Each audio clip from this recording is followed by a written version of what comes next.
Hi guys, happy Sunday with Satan. Alright, so, did we do, yes we did the, Astral Lesser Banishing Ritual of the Pentagram yesterday. So we're going to continue on with the concentration, exercise cards. So it just helps concentration. Alright, so, I hate waking up and seeing the paranormal researchers and investigators use witchcraft within their investigations. It's the most stupid thing I've ever seen in my entire life. It is ridiculous. Why do paranormal investigators use witchcraft to entice and antagonize spirits? That's all they're doing. Dabbling blindly. Why? I don't know. Anyways. Sigh. Alright, here we go. So the concentration exercise cards. You will actually need a timer and 4 cards in deck cards. So, alright, on the first card, place a large dot. On the second, place two dots. So side by side. On the third card, make a row of 3 dots. So you have 1, 2, 1, and then 1, 2, 1, 2, 3. On the fourth card, make 4 dots. And there is a little example.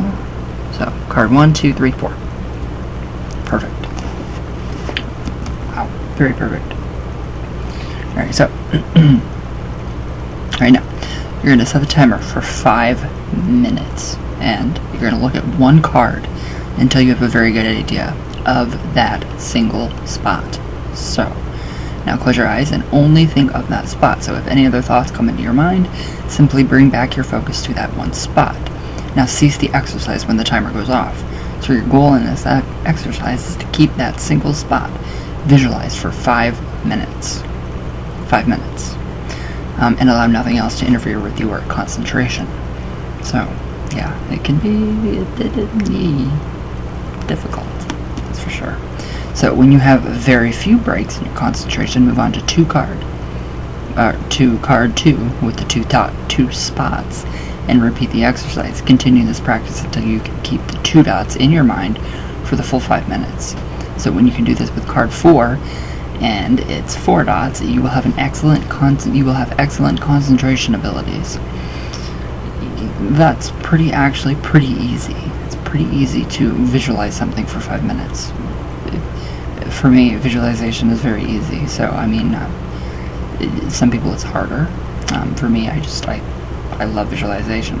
I can just sit daydream. What is daydreaming?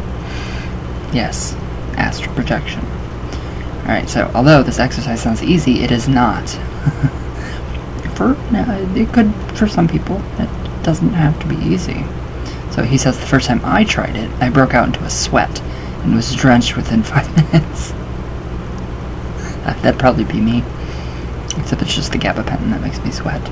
Do not underestimate its difficulty. Okay, now I'm going to have to actually try this and see if I start to sweat. And I'm going to laugh if I do, and I will record that. Alright, so, on the other hand, if you find that the Astral Lesser Banishing Ritual of the Pentagram is easy for you to do, add to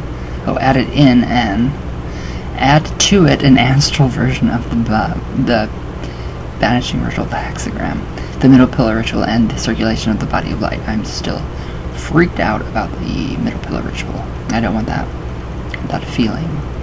But I guess since, I'm not taking Kratom anymore, and I'm 1,000 times better, and I'm weighing a bit more, my body could probably handle that. Alright, so eventually you should be able to do all of these astrally.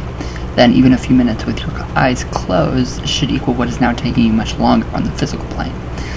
I like doing it on the astral, and I like doing it on the physical. Both. They're both. I love it. So, although your daily ritual work should still be done every day, you will reach a time when you will rarely have to do them physically.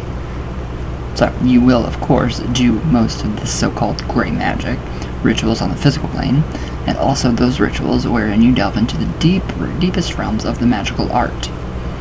So, very interesting. Right, so some of you who have read about or practiced astral projection and astral travel may be thinking, wait a minute, what he described isn't astral projection at all. And he says, I confess this is true. So there are two techniques which are frequently called astral projection. The first one is frequently mistaken for astral projection, but is nothing of the kind. It is actually mental projection. Mental projection.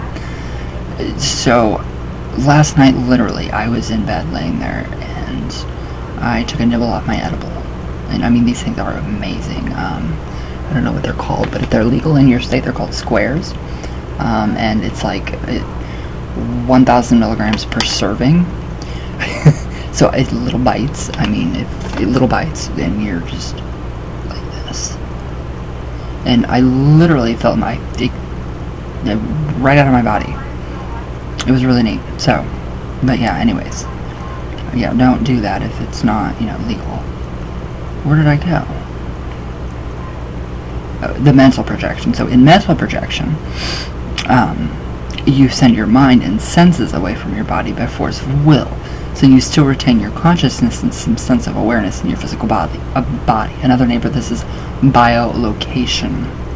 So I like that too. Remote viewing. So in true astral projection, the consciousness almost totally leaves the physical and joins the astral double. So the physical body appears to be sleeping or in a coma. What about coma patients? So, if you have forgotten about how the astral plane works and how everything else has an astral double, now this is the time to reread lessons 5 and 7. So if you're not completely understanding, reread 5 and 7 lessons. So, alright, so in the astral lesser banishing ritual of the pentagram, just described, all you are doing is using your powers of visualization and your imagination. So you are not doing astral or mental projection.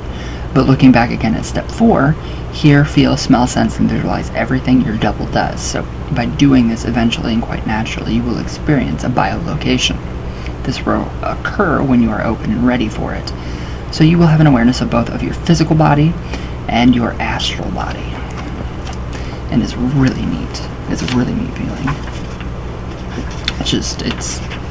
I don't know how to even describe it. So, yeah. I can't describe it in words. So, or your consciousness may seem to jump back and forth between the two forms. So that's what mine does. It's back and forth, and it's just, like a shutter, like the cameras, old-time cameras. The shutter, you can see it. So then once again, only when you are ready for it, you will notice that you are no longer aware of your physical body. So it is at this time that you are experiencing true astral projection. So when this occurs, do not rapidly seek to return to your physical body. You just get, if you think of your feet, boom, you're right back into your body. Some people astral project and they poof, look down and freak out and go right back in. So rather try to get comfortable in your astral form and get used to the way it feels to be out of body. So this will make the projection of the astral body easier as time goes on. So this all leads up, this has all been leading up to all of this. So if you'd like to try some other methods for projecting your astral body and traveling on the astral plane, here are some good ones. Remember, however, to always perform the lesser banishing ritual of the pentagram and the banishing ritual of the pentagram if time allows before doing any projection. This cannot be overemphasized. So just for protection purposes, just like you lock your doors at night before you go to bed, there you go. Or in my case, the ADT system, because of these ridiculous stalker people who like to drive by and take pictures of me or watch me. Yeah, it's comforting. So, alright, method 1. Start off by placing some markers around your room or home. So these markers can include such things as a rose, a bowl of cold water, a shoe, etc. Now lie down on your bed. Next, get up and make a circle, going from one marker to the next and back to your bed. Involve yourself with each of the markers. Smell the rose, feel the cool wetness of the water, and feel the texture of the rubber of the sole of the shoe. Now when you return to bed, lie down in your original position. So the next step is to visualize above you a cloud of purest white. It may remain as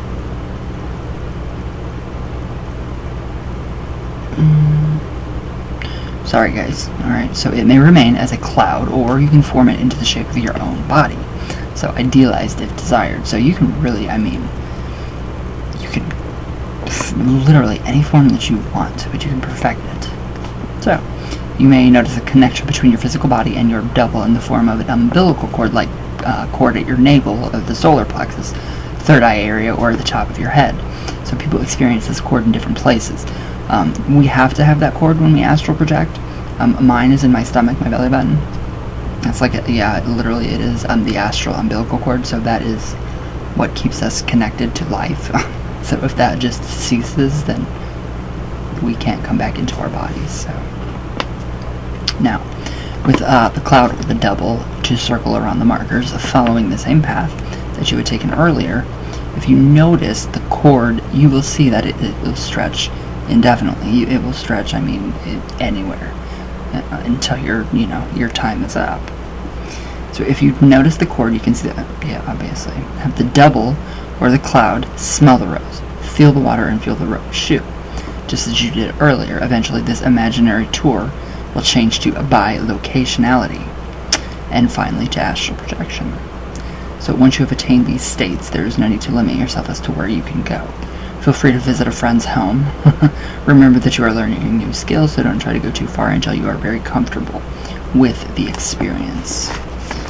So you can do a lot. It's fun. So even if you're only using your imagination, always reabsorb the double or cloud back into your physical body when you have completed your journey. Always end with a vanishing ritual. So just for safety, in case something came back with you, Method 2. So this is very similar to the method that we just talked about, method 1. So either lie down or sit in a chair. Begin by visualizing a cloud in front of you or over you if you're lying down. If you wish, you may form it into a double of yourself. There's an exercise in the Union of Isis and Thoth where you actually are pathworking with Ptah, or Ptah, P-T-A-H, and he actually creates you out of clay. And that is your Ba, or your double, your astral double in Egyptian. So now, firmly desire to transfer your consciousness to the double. If you feel a sudden change in your body, described by some as a lightning or vibrating feeling, will yourself to open your eyes. Do not try to physically open your eyes by using your muscles. Just will yourself to see. So do not be surprised when you see your physical body in front of you. Now that's when people get freaked out and they right back in. So spend no more than 3 minutes concentrating on trying to cause your consciousness to leave your body and join your astral self. If it works, fine. If it doesn't work in about 3 minutes, that is fine too. Just relax, take a few deep breaths, try again tomorrow. Don't force it, because it won't happen. So the key to succeeding with this system, and with all the methods really, is the urgent desire to leave your physical body. When you succeed, be sure to reabsorb the double into your physical body at the end of your projection. Of course, do banishings before and after. So there's method 3. Okay. Lie naked on a bed. Ooh. Have a friend or relative put a folded, heavy bedspread on your feet. Okay. Now have your aide slowly drag the folded spread up your body until it reaches the top of your head. Then the person helping you should quickly lift the spread up and away from you and quietly leave the room. So now duplicate the process in your mind's eye. So only instead of a bedspread, feel your astral body rising up. Feel your feet rise, then your ankles, calves, knees, so forth, to the top of your head, at the point where the bedspread was lifted from your physical body. Imagine your consciousness going with the astral body. When finished, reabsorb the double into your body. That is pretty much the way I go. I just kind of let my body vibrate a little bit. I feel it all, and sometimes I'll feel that, the rope method, where you visualize a rope and you feel yourself pulling yourself up. And eventually you get to a point where it's almost like you're stuck, and then that's where you actually leave. You will it to happen. So it's pretty neat. Method 4. So hear the musical note D, natural above middle C in your mind. So Oh, here the musical note D. Natural, above, middle C in your mind. A little practice with piano, a pitch pipe, or a friend with a musical instrument. Will make this pitch familiar to you. So, now double the frequency of the pitch in your mind so that you hear a pitch an octave higher than the first note. So if you are not a musician, a friend and musical knowledge can help you with this. Just YouTube it, what they sound like. So again, hear the tone only an additional octave higher, then hear it in an octave above that. Continue this process until you are far above a piano's range. So you will notice that you are feeling lighter as the note goes up in the pitch. You may sense a vibration in your head. Let the sound rise higher and higher as you feel the sound rise toward the ceiling of your room. So when you sense that the sound is as high as it can go, both as a pitch and within the confines of the room, will your eyes to open. Again, don't be surprised if you see your physical body below. Don't be surprised, don't get scared. So when finished, allow the double to be reabsorbed into the physical body. So this method is particularly good for musicians. So it was the method, he says, I used when I first had a willed out-of-body experience. I like it. So, alright, the methods of astral projection and astral travel presented here are enough for anyone to learn from. So, if you desire more information, look at some books in this lesson's bibliography, but beware that each of the books are limited by preconceived notions of the authors. So, set yourself no limits and you will have none. And besides, it's far better to learn by doing than by reading. So some students have expressed concerns about being lost in the astral and not being able to come back to their physical bodies. If you follow the instructions given in this lesson, it simply cannot happen. You have a direct link to your body via the cord mentioned earlier. So this is true even if you, like some people, are not aware of the existence of the cord. The only time getting lost can occur is that if you stray too far from your physical body. So the relative expression too far is not a question of yards or miles. So for lack of a better comparison, he says, I like to say it refers to hundreds of light years. Simply stay near your body while you are learning and you will have no problem whatsoever. So in fact, the biggest problem for people is not getting back, but getting out in the first place and then staying out. So yeah, you must truly desire to leave your body and approach the entire idea of the astral by knowing that it is beautiful, stimulating, safe, exciting, and fun. So, but there's one problem rarely mentioned due to its lack of seriousness. It can occur to beginners, longtime veterans of astral projection, and travel. So, it is what is known as astral whiplash, and I've had it, and it sucks. So, really sucks. So sometimes when you are out of your body, something can jar your physical body enough to suddenly draw your astral body back into your physical self. So this can be from a knock on the door, a phone ringing, a car backfiring, or a friend nudging you and asking you, hey, are you asleep? So my whiplash was, I don't know what jolted me back, but I was in Stonehenge, and I think I've told you all this before, and I had fallen, and my knees were literally sore, and I had grass stains on my knees from astral projection. So the result of this whiplash back into your body is that you may feel groggy, sore all over, tired, and you may get a headache. Yep. When you project astral substance, it has gone under many names, comes out of your physical body, and it unites with your astral body by way of the aforementioned cord. So coming back too quickly can result in leaving some of this substance still out on the astral plane. So it is this loss which causes the minor physical problems mentioned above. Alright, so that's what had happened. It was weird.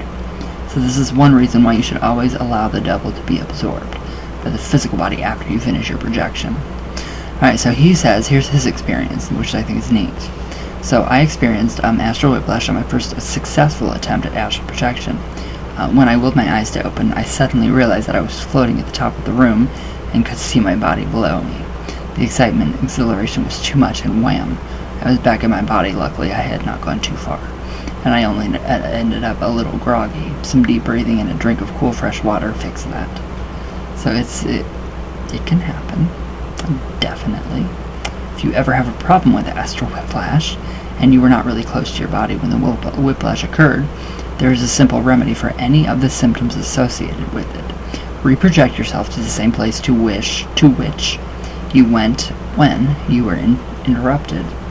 Jeez.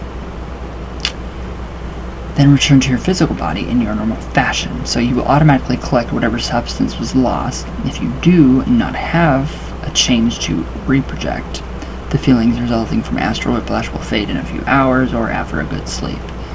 So it's weird. It's a weird feeling. So perhaps the best solution to astral whiplash caused by an interruption from an outsider would be prevention.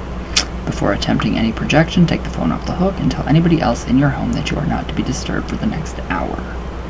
So at this time, there is no need for you to travel far once you have the knack of projection. However, it is important to include in your tarot contemplation ritual the aspect of imagining yourself in the chosen card and looking beyond the edge of the card, if you're not doing so already. Alright, so it's very important too. So this and astral projection come together in the next part of this lesson. You may wish to practice both the advanced tarot contemplation ritual and astral projection for a few days, a week, or until a minimal efficiency before moving to the next part of this lesson. Oh, my hip. So it's just, it's amazing. Astral projection is really, really amazing. So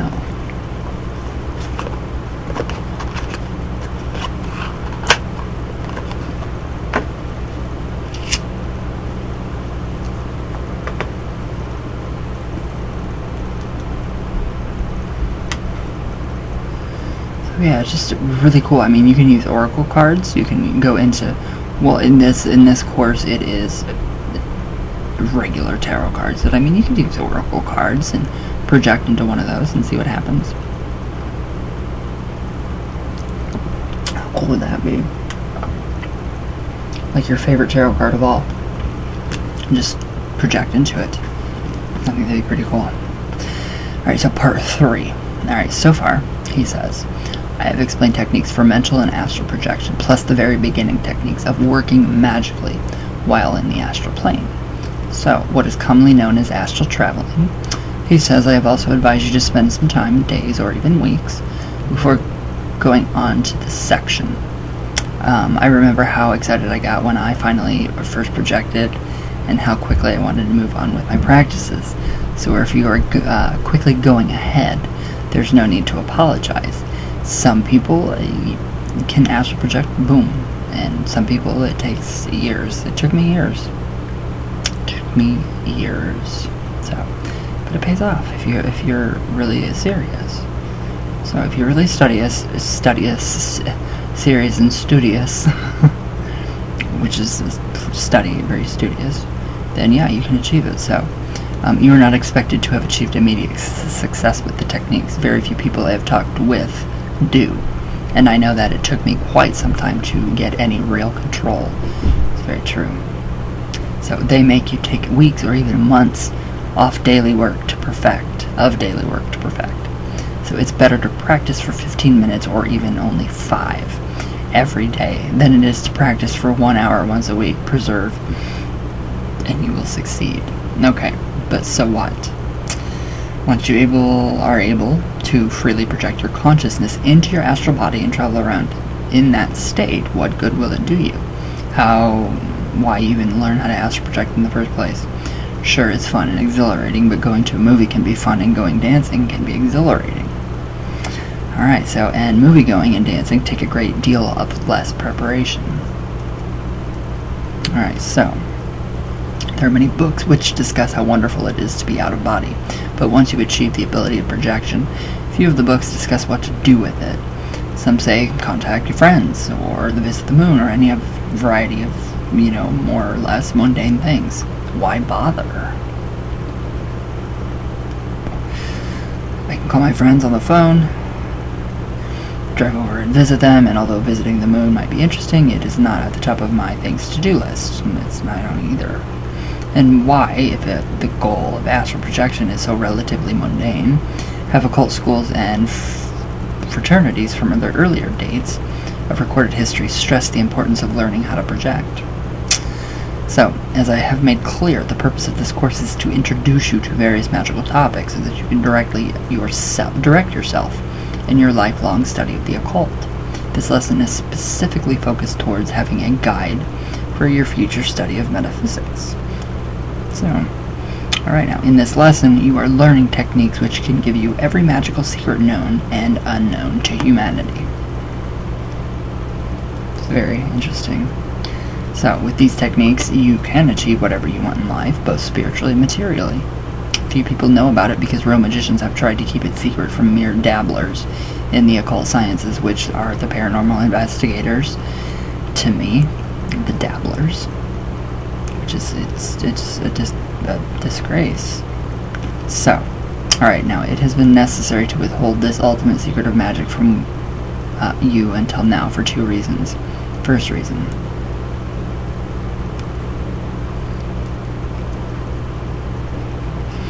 Number one, you had to prove your readiness to receive the information by sticking through this course. Right now, if you study not one more word of this course, nor read any other book, you probably know more about the theory and practice traditional Western magic than most who claim to be ceremonial magicians. So, you have earned the right to have this information by your diligence. This is especially true if you have been practicing these exercises and rituals. Alright, here comes my favorite one. Number 2. According to Eliphas Levi, telling the truth to someone who cannot accept it is the same as telling that person a lie. So I could have given you information in the first lesson of this course, but you would have not been able to use it. Thus, it would have been meaningless, or a lie to you. So in order to make use of this knowledge, you need to develop all of the techniques and talents given so far in this course. This course is cumulative. It's a building block to go higher and higher and higher and higher until you achieve what you want to achieve. So, this technique I will be sharing involves the use of the tarot, Kabbalistic correspondences, understanding how to do ritual magic, how to raise, control, and direct the magical energy, plus the ability to project to the astral plane. In fact, this technique is the reason for learning astral projection. Ouch. So, it has long been kept a secret. It is called pathworking. Pathworking, we've covered this before. So right now I'm typing at my desk surrounded by glass-fronted cases which are filled with occult books and manuscripts. For those of you who have heavily involved in buying, and I hope reading, occult books, you have noticed that in the past several years, several books have been published dealing with pathworking. All of them include examples of working the path. They seem to make pathworking into a mythologicalized journey through archetypal images in the imagination. While this may certainly be a type of pathworking, one of which I was unaware of until these books began to be published, it's not the type of pathworking I am familiar with, nor is the pathworking system, which he says I will be sharing here. So to my knowledge, he says this is the first time this system of pathworking has been published.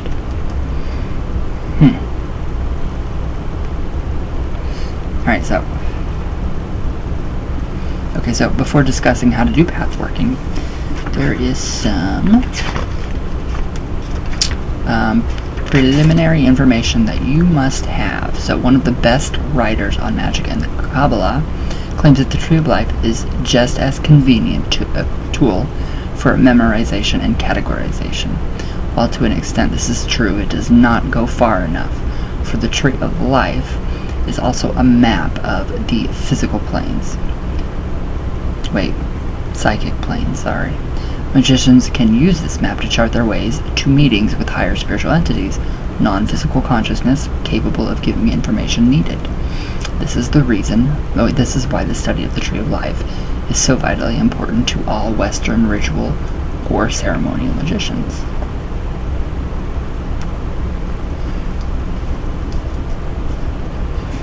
And that is quite true.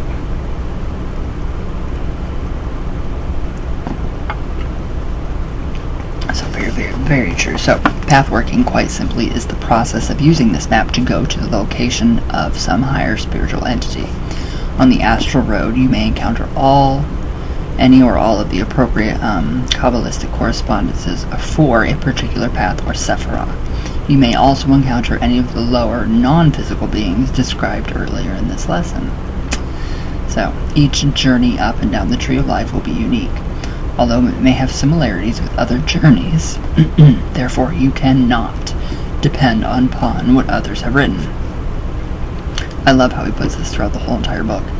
There is no room for authority in occultism, die on fortune. What you can depend upon is your own Kabbalistic knowledge and magical ability. So, now perhaps you can see more clearly one of the lessons. He says, I have had to wait until this lesson to describe this technique. So I think that the best way to show you about pathworking, what pathworking is like, is to give you an example of a pathworking experience. So please remember that merely because someone else has done this does not mean that it will be correct for you. Pathworking, like our physical world, is real. And like the physical world, it is interpreted through our senses and our minds. Therefore, it becomes highly subjective. Everybody's different, that's why. So, true for the person experiencing it, the pathworking is real. Merely because something is real does not mean that it is actual. It only means that it is our present interpretation of what is actual. So, because pathworking is so intensely personal and important, he says, none of my students have ever told me that they were willing to have their magical record of pathworking published. So, if I feel the same way about my own pathworking experiences. Therefore, as an example of pathworking, I'm going to present to you a version adapted from a RIP book called The New Dimensions Red Book.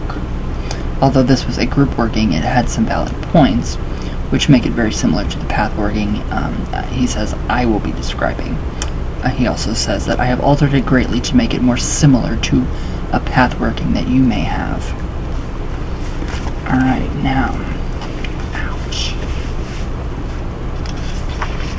Wow, this is long. This is really long, you guys.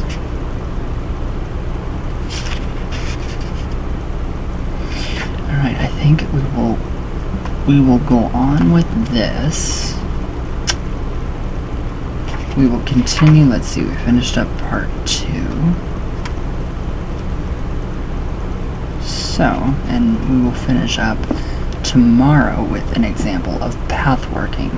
And it's quite lengthy and it's quite long. So I think you guys will like it. I really do.